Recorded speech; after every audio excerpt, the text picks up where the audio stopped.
Okay, here's some of the ideas that I've come up with over time, and this plane I put completely together and that, and then I came back and now here's the seam, the edge, from there to there, and what I do when I finish the plane is I fill the grooves with this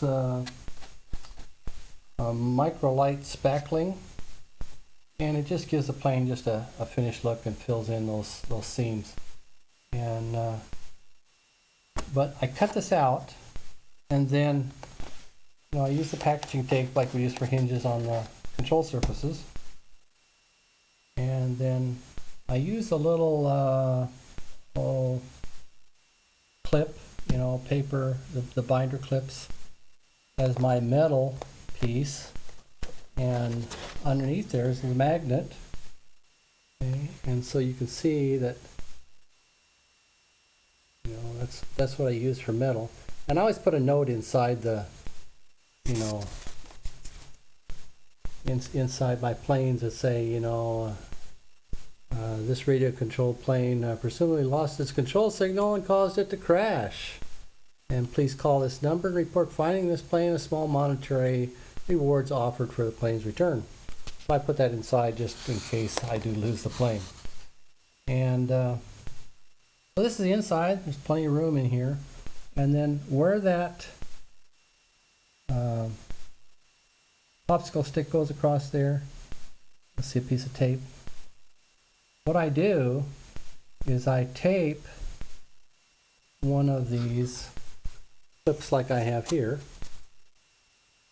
onto a battery, and then I use that clip and I clip it around this here to hold it in this compartment.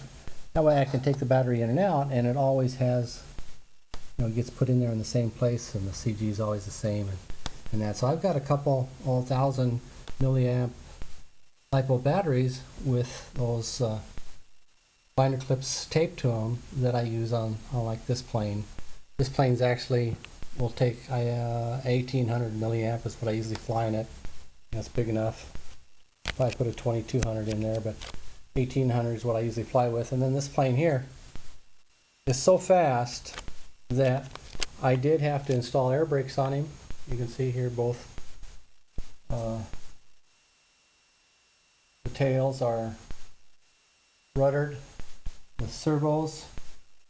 Okay, and so on the Turnigy I just flip a switch and both those will turn inward and give me the air brake, slow the plane down so it lands. And my motor mount right here is basically just some 1/8 inch plywood. You can pick it up mostly at any hobby shop, and it looks something like this stuff. And I cut it into 1 3/4 inch strips, and then I cut that off square, 1 3/4 by, or 1.5 by 1.5, 3/4 from center, and then that's how I mount my motors, is just in there, hot glued.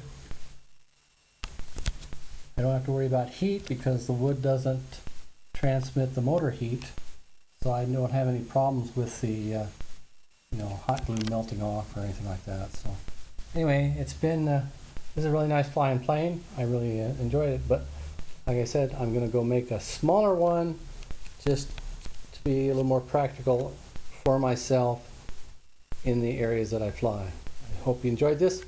Be sure to check out the rest of our videos, and we'll see you soon.